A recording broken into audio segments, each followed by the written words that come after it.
안녕하세요 여러분. 밤새 잘 주무셨습니까? 5월 8일 수요일 아침이 되었습니다. 오늘도 우리에게 주신 하루 한 말씀으로 주님과 동행하며 시작하는 축복의 하루 함께 보내시기 바랍니다. 오늘 우리에게 주신 하나님의 말씀은 열왕기상 8장입니다. 1절부터 11절까지의 말씀을 제가 봉독해 올리겠습니다. 이에 솔로몬이 여호와의 언약궤를 다윗성 곧 시온에서 메어 올리고자 하여 이스라엘 장로와 모든 지파의 우두머리 곧 이스라엘 자손의 족장들을 예루살렘에 있는 자기에게로 소집하니 이스라엘 모든 사람이 다 에다님 월 곧 일곱째 달 절기에 솔로몬 왕에게 모이고 이스라엘 장로들이 다 이름에 제사장들이 궤를 매니라. 여호와의 궤와 회막과 성막 안에 모든 거룩한 기구들을 메고 올라가되 제사장과 레위 사람이 그것들을 메고 올라가매 솔로몬 왕과 그 앞에 모인 이스라엘 회중이 그와 함께 그 궤 앞에 있어 양과 소로 제사를 지냈으니 그 수가 많아 기록할 수도 없고 셀 수도 없었더라. 제사장들이 여호와의 언약궤를 그 처소로 메어 드렸으니 곧 성전의 내소인 지성소 그룹들의 날개 아래라. 그룹들이 그 궤 처소 위에서 날개를 펴서 궤와 그 채를 덮었는데 채가 길므로 채 끝이 내소 앞 성소에서 보이나 밖에서는 보이지 아니하며 그 채는 오늘까지 그곳에 있으며 그 궤 안에는 두 돌판 외에 아무것도 없으니 이것은 이스라엘 자손이 애굽 땅에서 나온 후 여호와께서 저희와 언약을 맺으실 때 모세가 호렙에서 그 안에 넣은 것이더라. 제사장이 성소에서 나올 때 구름이 여호와의 성전에 가득하며 제사장이 그 구름으로 말미암아 능히 서서 섬기지 못하였으니 이는 여호와의 영광이 여호와의 성전에 가득함이었더라. 아멘. 주님의 말씀입니다. 주님께 감사드립니다. 오늘 아침에 우리에게 주신 하나님의 말씀 가지고 언제 하나님의 임재가 함께 하시나 라는 제목으로 말씀을 증거하도록 하겠습니다. 솔로몬이 성전을 다 짓고 이제 입당식을 진행하려고 합니다. 근데 중요한 것이 하나 빠져 있죠. 바로 하나님께서 그 자리에 함께 하시는 겁니다. 하나님의 영광과 임재가 함께 하시는 것이죠. 이것을 위해서 다윗성에 있던 언약궤를 가지고 성전 안으로 들어옵니다. 11절 제사장이 그 구름으로 말미암아 능히 서서 섬기지 못하였으니 이는 여호와의 영광이 여호와의 성전에 가득함이었더라. 아멘. 하나님의 영광과 임재를 상징하는 언약궤가 이 성전 안으로 들어오자마자 하나님의 영광과 구름이 이 성전 안팎에 가득했더라 라고 결론적으로 말씀하고 있는 것이죠. 여러분, 교회의 생명이 무엇일까요? 신앙의 생명이 무엇일까요? 하나님의 임재가 함께하는 것입니다. 하나님과 동행하는 것입니다. 다윗성의 궤가 있기 전에 오벳 에돔의 타작마당에 그의 집에 이 궤가 보관되어 있었습니다. 그러므로 오벳 에돔의 집이 복을 받았다라고 성경이 증거하고 있죠. 우리는 오벳 에돔이 복을 받았다 그 결과에 주목하지만 성경은 오벳 에돔이 왜 복을 받았는지에 대해서 전해주고 있습니다. 바로 하나님의 임재가 함께 하셨기 때문입니다. 우리는 어떤 사람이 성공했더라 그 결과에 주목하죠. 하지만 성경적인 가치를 쫓는 신앙인이라면 하나님의 임재와 영광이 함께하는 삶이 바로 성공적인 삶이다라고 그들의 삶을, 내 자신의 삶을 규정해낼 수 있어야 하는 것입니다. 인생을 살다 보면 때로는 그런 분들 만납니다. 야, 이분은 진짜 하나님의 영광과 하나님의 임재와 함께하는 분이구나. 목사님들 중에서 뿐만 아니라 우리 평신도들 중에, 성도들 중에서도 그런 분들을 만나면 위로를 받습니다. 그리고 그 대화와 교제 가운데 그냥 그 옆에 함께 있는 것만으로도 나도 복을 받는 경험을 할 때가 있습니다. 그리고 어떤 조언과 진짜 중보가 필요할 때 그분에게 부탁하게 되는 거죠. 그런데 여러분, 이것보다 더 큰 것이 있습니다. 바로 하나님의 임재가 함께하는 예배를 드리는 것입니다. 하나님의 임재가 함께하는 공동체를 세워가는 것입니다. 여러분, 이보다 더 큰 은혜와 영광이 우리에게 있을 수 있을까요? 우리 찬송가에 보면은 주 음성 외에는 기쁨이 없도다 라는 이런 찬송가가 있지 않습니까? 여기 3절 보면은 이런 가사가 나옵니다. 주 떠나가시면 내 생명 헛되네. 여러분, 하나님의 임재 없는 삶의 결과가 무엇인가를 지금 고백하고 있는 것이죠. 하나님의 임재가 함께 하지 않으면 어떤 성공도 헛되다는 것입니다. 반대로 하나님의 임재가 함께 하시면 내가 어떤 형편과 처지에 놓여 있더라도 나의 삶은 하나님 안에서 성공적인 삶이다라고 규정할 수 있는 자신감이, 그런 믿음이 우리에게 있어야 한다는 것입니다. 여러분, 어느 때나 하나님의 임재가 함께하는 삶이 되기 바랍니다. 언제 그렇게 될까? 오늘 말씀은 첫 번째로 진리의 말씀이 함께할 때임을 분명히 우리에게 알려주고 있습니다. 말씀이 임하는 곳에 하나님의 임재가 함께합니다. 진리가 선포되는 곳에 하나님의 영광이 함께할 줄 믿습니다. 오늘 2절, 이스라엘 모든 사람이 다 에다임월 곧 일곱째 달 절기에 솔로몬 왕에게 모이고, 이렇게 기록하고 있습니다. 일곱째 달이라는 것은 바로 초막절이 있는 달입니다. 초막절에 맞춰서 입당 예배, 봉헌식이 지금 진행되고 있는 것이죠. 여러분, 초막절이 무슨 절기입니까? 이스라엘 광야 시기를 기리면서 초막을 짓고 일주일 동안 거기 지내는 겁니다. 그냥 먹고 자고 하는 게 아니라 그 초막에서 하나님의 영광과 임재 가운데 함께했던 광야 생활을 기억하면서 하나님이 허락하신 율법과 말씀을 듣고 연구하는 절기가 바로 초막절이었던 것입니다. 이 절기에 봉헌식을 했다. 하나님의 말씀을 연구하고 듣고 그리고 묵상하며 성전을 봉헌했다는 뜻입니다.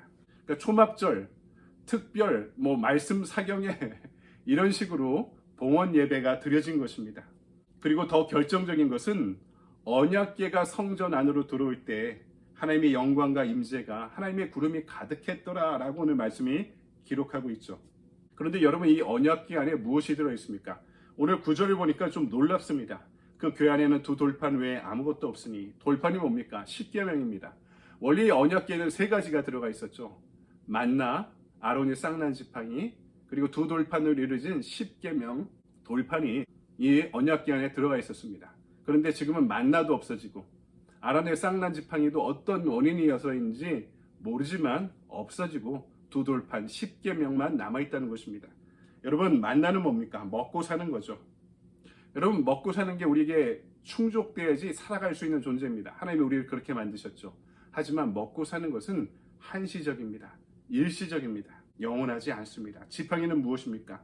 아론의 권위, 그리고 그의 리더십을 상징하기도 하지만 이를 통해 이루어진 기적적인 사건도 보여주고 있습니다. 기적도, 권위도 하나님의 구원 사역을 위해 필요한 것이지 그것 자체가 궁극적인 것이 아닙니다. 반면에 하나님의 말씀은, 진리는 영원합니다. 우리는 불완전합니다. 우리는 완전한 말씀과 함께할 때 그 불완전을 극복하고 영혼을 위한 삶을 살아갈 수 있게 되는 것입니다. 말씀 가운데 하나님의 임재가 있으면 우리는 일어날 수 있습니다. 하나님의 사람이 실패하고 상처 입어도 말씀 붙잡고 하나님의 임재 안에 거하면 다시 회복되고 일어날 수 있을 줄 믿습니다. 하나님의 몸된 교회가 상처 입고 어려워졌다 하더라도 진리의 말씀 붙잡고 신앙생활하는 성도들을 통해 다시 회복되고 일어날 수 있을 줄 믿습니다.